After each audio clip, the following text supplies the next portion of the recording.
Bismillahirrahmanirrahim. I'm Tahir Dinsa and you're watching SDTV. Shaukat Tareen, our finance minister, has recently said somewhere in a seminar that Pakistan has a very low saving rate, and that is about 15-16%.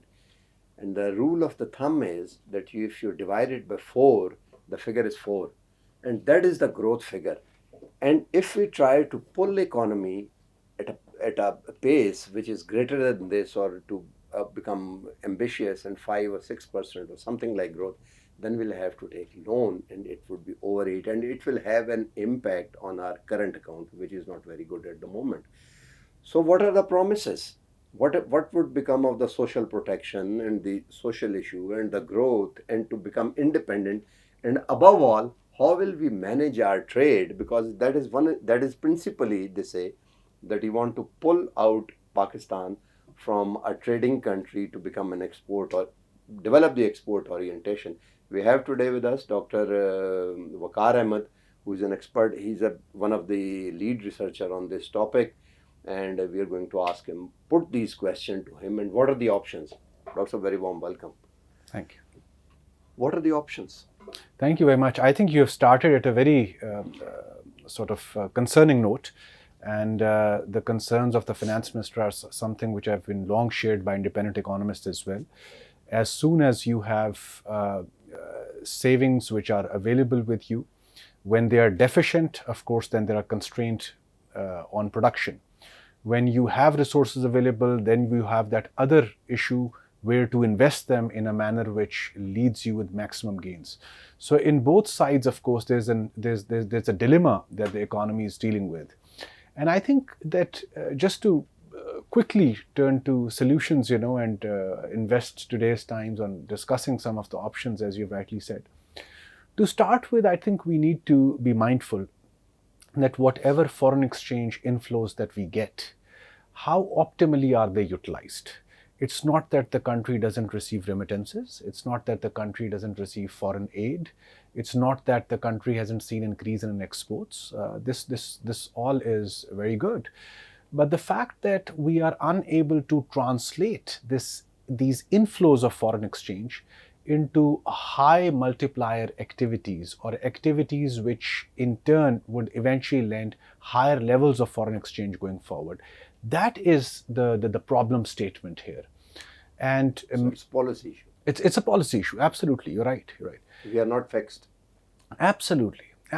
And there will be times, and there have been times, when the capital constraint wasn't there, and you had good inflows.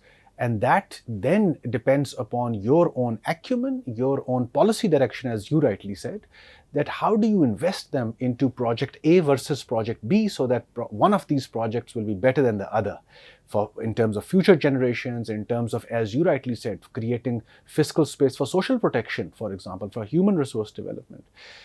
The second point is that one really needs to learn from the experience of Far East.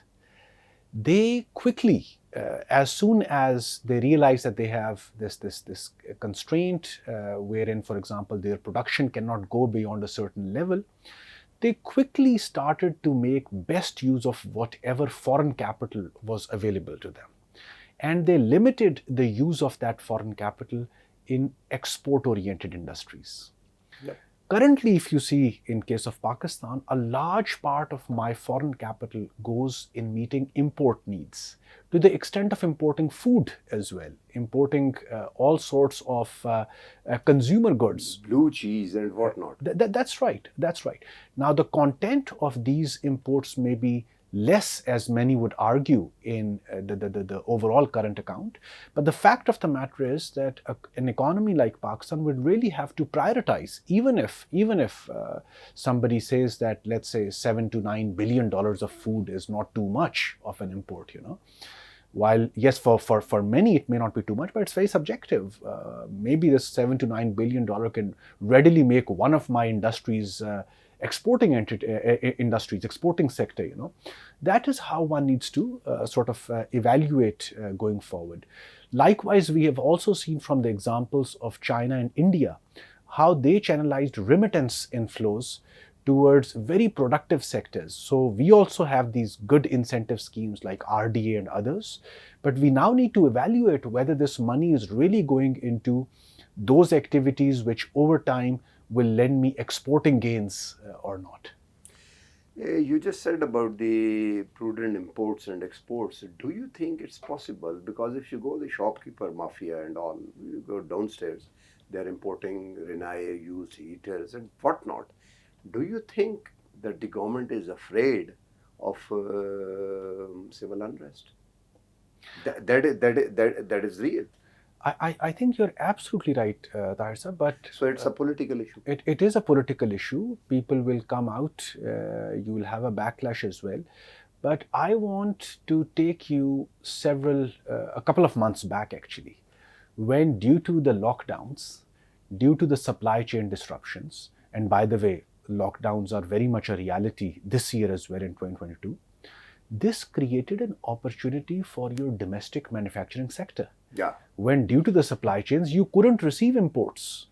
There were lockdowns, there were shortages of how you could ship goods via sea or via air routes, for example. And you had your own markets in Pakistan who were import dependent. They had dried out completely. This created opportunity for industries which have benefited. Pharmaceutical benefited, for example. Auto sector, they benefited, for example. Many of the sectors in Gujranwala, Wazirabad industries, for example, they quickly ramped up their production because they knew that even if their quality was not equal to, for example, Rinnai's or others which you have mentioned, they knew that the market was there now given that imported goods weren't coming. These opportunities are always there for your domestic manufacturing sector. The bigger question is, was your domestic manufacturing sector ready or not?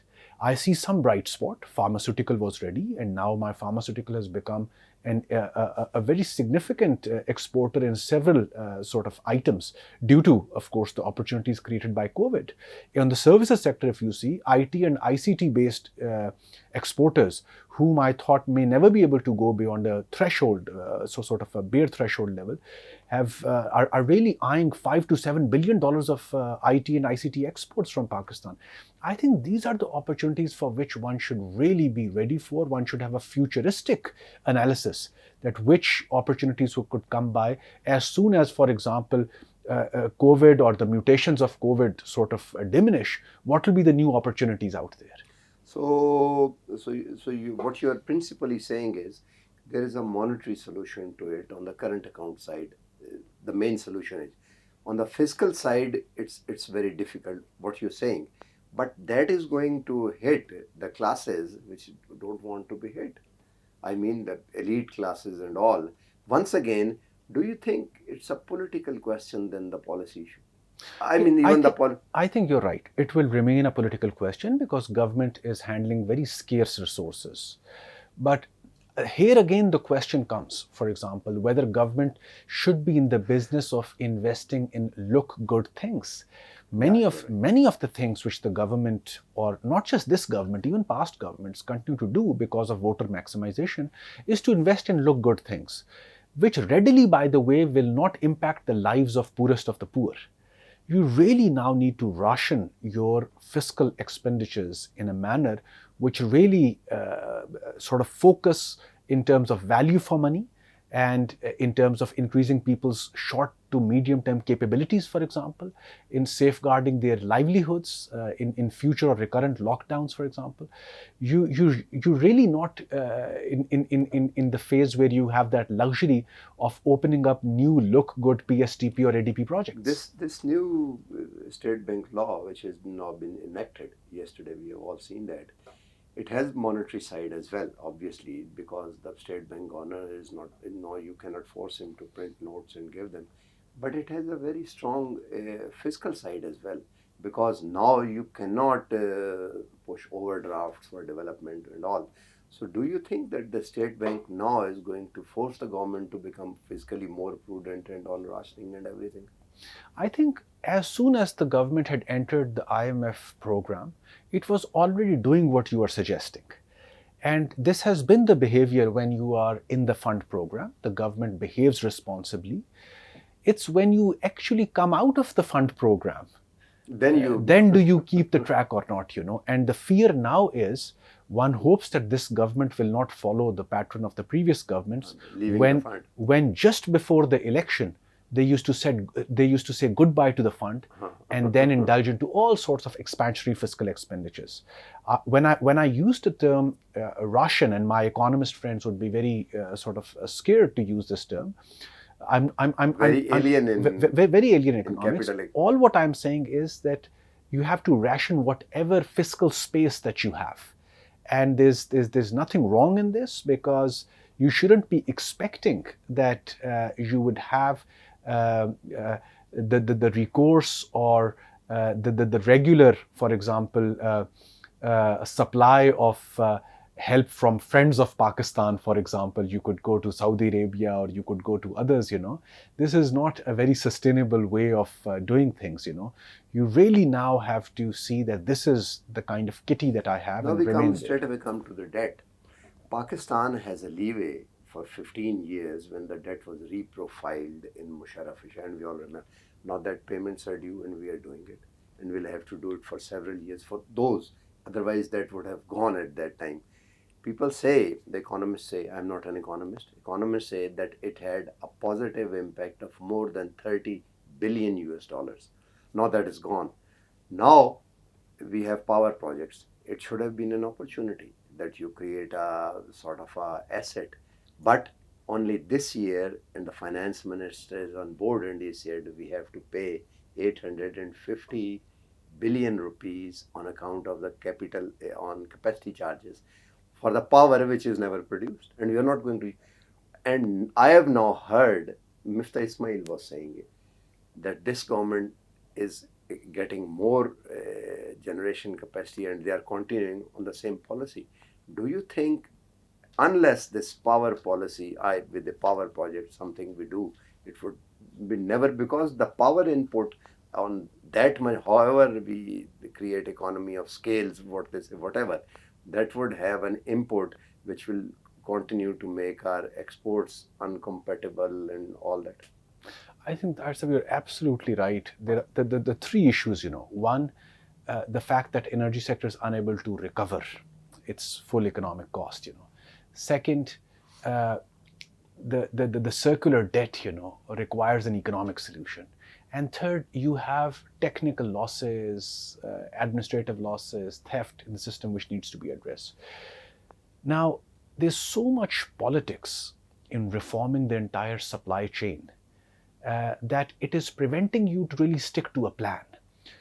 We have seen in the past 2 years, we have seen 3 different plans to address the circular debt in energy. And my argument is just stick to any one of them, even if it's a wrong plan. Even if you park it. Even if you park it, and don't just stick with the plan. The fact that you are changing your. There was a holding company once. Yes, that's right. Where is that? Yes, we really. That is still parked. Yes, that's right. So that was not a solution. That's right. So just stick to a solution for the entire supply chain for a certain number of years. Don't change your plan for a certain number of years. That is how, for example, India is aiming to fix its energy sector, which, by the way, is not in a very good shape. That is why other developing countries are doing it. Don't change the plan recurrently. Currently, in our energy sector, we are just changing the plan way too frequently, which is unable to shift the energy mix in a manner which is affordable. That will take 30 years, energy on mix. But most of you said that energy losses, maximum losses are at the distribution. That is a social issue. That is a social issue. It's not an economic issue at all, because for obvious reason you'll have to go and catch someone. So it is civil unrest if you do that. The imports, because if you squeeze that, then the shopkeeper, Dukandar mafia, which doesn't give sales tax, they'll come out and they're the voter of a certain party, and you're fixed in urban centers. And on bad policy, that who skims the cream want to invest in power, because power projects are made and the location choose because of the political reason that a province want to become self-sufficient in energy, and they plant, and the coal is coming all the way to Saiwal and that goes back. So do you think before anything, there is some sort of a, hoover. You need a hoover, I think very strong. I think you're absolutely right. It's about political will, and you are looking at the China of 70s and 80s. Yeah, that's When what I'm saying. when Prime Minister says that I will go after mafias, he needs to look at the political economy of China during 70s and 80s. How, for example, the kind of pains that they had to take Yeah, in order to yes. fight the vested interests, Yeah, yeah. near to civil war in the country. Yes, I literally. agree. Deng Xiaoping. Yeah, that's right. That's right. Yeah, So I I know. think that political will is hard to find, but this is of course PTI's time, and this is going to be their legacy if they are able to do this. Last question. If Pakistan embarks on that somewhere after the election or with any setup, this and the new system is switching, do you think we are at a place where some interest group or some global power or some new this bipolar world, somebody is going to support us for some years? And I'm saying it on purpose because we remember that when Russia came, they tried to strangulate Russia by hitting at their currency, and China immediately put $464 billion in their account, and that stabilized the ruble. And now Putin was left with his machine and all to on social, and that is the observer. Do you think there is someone who's going to support us and allow us to do this? I think Pakistan's relevance for regional powers is quite significant. And I'm also referring to countries like China, Russia, entire Central Asia, in fact. I mean, the fact that Pakistan's deep sea and the economic gains which the Central Asian countries could draw from those deep seas, and they have themselves identified these gains. So Pakistan's economic relevance is way too much for this region, and I'm sure that they could be good partners in Pakistan's long-term economic development. Yeah. Last question. Give us three things that the government should. Had you been at the helm of affairs, three first things you would do. I think first and foremost, I think there is a need to stick to a longer-term economic vision. Right. And by longer-term economic vision, I'm not talking about big things. I'm really talking about small things. Getting your main productive sectors correct, giving them enabling infrastructure, giving them stable supply of inputs like energy. That is on the supply side. That's on the supply side. Second is the regulatory reform. I mean, whatever you are doing on the tax side, on reducing the burden of regulation, just do it quickly. It shouldn't take too much time. And third is really big time trade and investment diplomacy. Currently, I think you have a very good trade and commerce cadre which is posted abroad. Just empower them and let them be your sort of marketing people who can represent Pakistan and bring business home. Thank you very much. If I have understood quickly, I would summarize it that gentleman wants both supply and demand side issue at the same time. That can be painful, and forget about the current short term, even the medium. Focus on the long term and then translate the medium term in the light of the long term, and and just make way with the current whatever is going on. So I hope that prevails on government, but the election year is the next year, and let's see how much the government buys that better medicine. With this, we come to the end of the program. Please post your comments so we can further add programming according to your needs. Allah Hafiz.